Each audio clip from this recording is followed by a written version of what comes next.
Hey guys, I really appreciated some of the awesome questions you guys gave me through your Ed puzzle. I just wanted to address a couple really great things that you guys wanted clarified, which I think are very valid, and you guys definitely. I appreciate you guys being vulnerable and being honest about what is troubling you or giving you a little bit of confusion.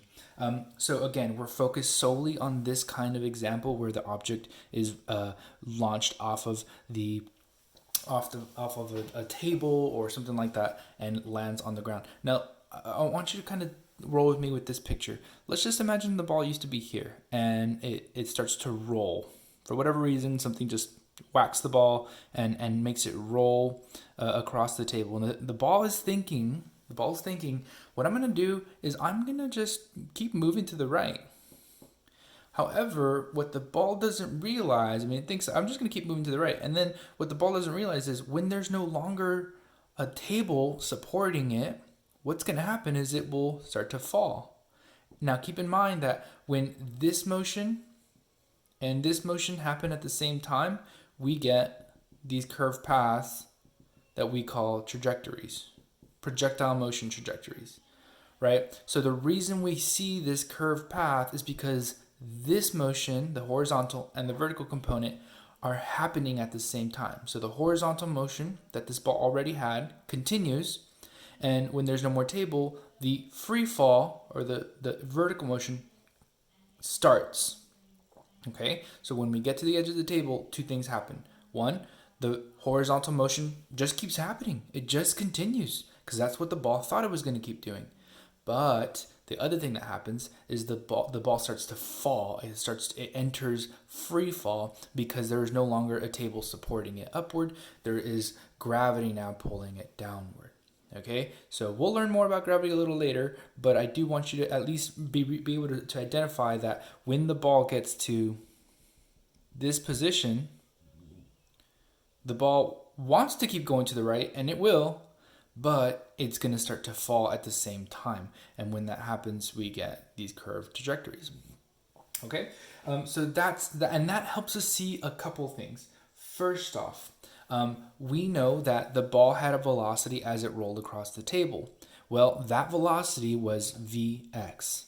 And guess what? That velocity Vx will continue as the ball follows its curved path.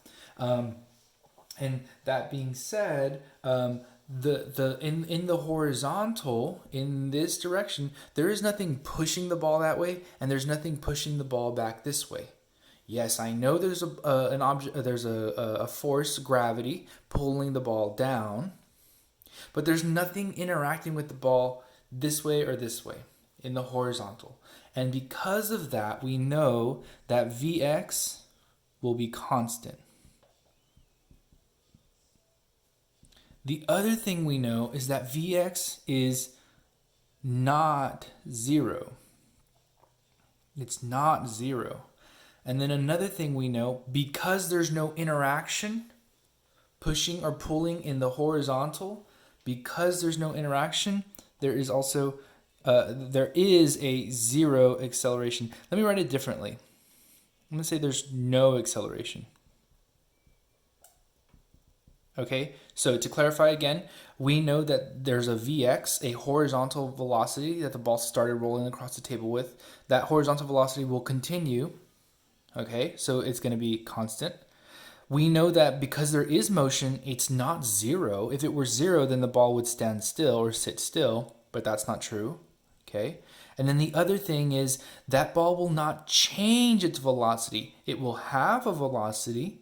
It'll be some number that's not zero, but that will not change. And we will see that in the form of there being no acceleration. Acceleration is a change in velocity over time.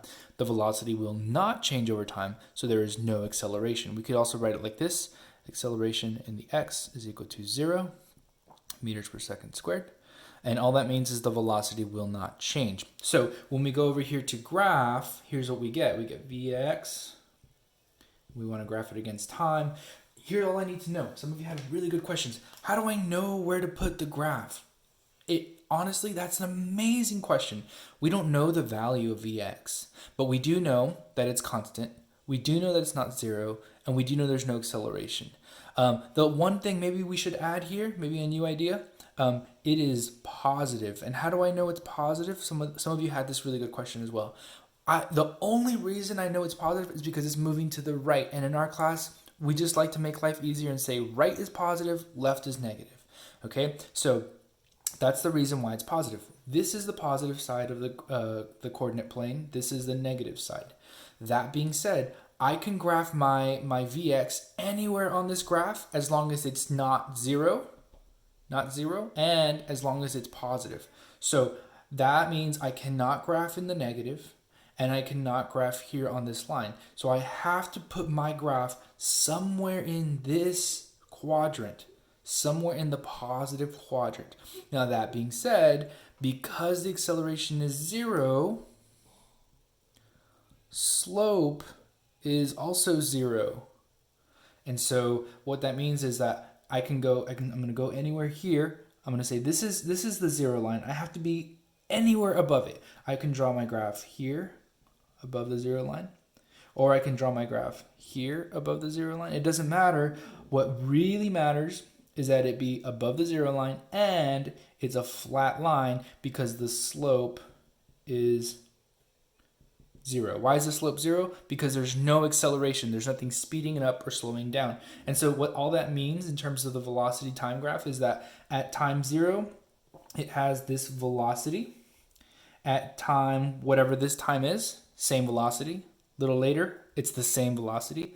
A little later, it's the same velocity. Why? Because the velocity is constant in the horizontal. Okay, so I hope that clears up some stuff for you guys about how to graph horizontal. Let's talk real quick about vertical because you guys had some amazing questions there as well. Remember, here at this point is when the ball realizes, oh no, I have to fall now. I wanted to just keep going straight in a horizontal, but now there's no table holding me up, so I have to fall, and I have to start my free fall. That being said, nothing pushed the ball off the table in the downward direction. Nothing said, okay, now there's no table, I'm going to push you down. So the only thing that caused the ball to start to move downward was this thing we know as gravity. So we're talking about vertical. So we have gravity. And gravity acts in the downward direction. And then the other thing we know is that gravity is an acceleration. So the velocity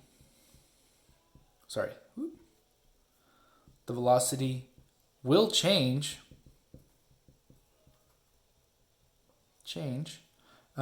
but what we know also is we want to know where it starts. Where does the velocity start? Right here, the ball is not moving downward. It's going to start moving downward. The table is no longer underneath it, so the ball will start moving downward. When you have no motion in the vertical and all of a sudden you're going to start falling, what we know is that the initial velocity is 0.